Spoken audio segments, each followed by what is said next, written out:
You can combine the data from two tables by performing a left or right join, an inner join, or a full join. An inner join will return only the records in common from both tables. A full join will return all records from both tables.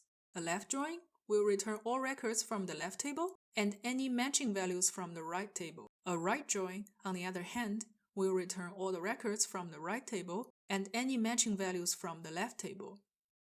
Let's look at some examples. Here, our left table contains 3 employees' salary information. Our right table contains 4 employees' department information. In this example, only 2 employees' names exist in both tables.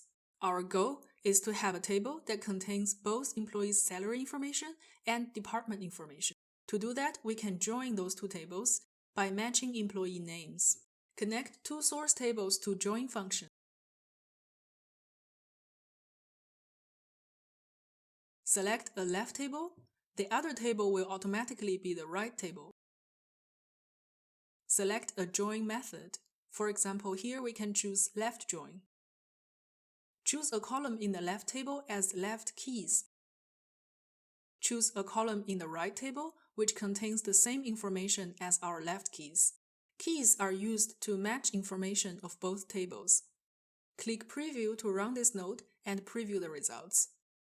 If we do a left join, we will end up with a table of 3 rows: 2 employees' salary and department information, as well as 1 employee's salary information only. If we do a right join, we will end up with a table with 4 rows: 4 employees' department information, but only 2 of them will have salary information. If we do an inner join, we'll have a table of 2 rows, 2 employees' salary and department information. If we do a full join, we will have a result of a table of 5 rows. 1 has only salary information, 2 have only department information, and 2 have both salary and department information. We can preview the results and click on Run Status on the top right corner to check run logs and details of errors if any.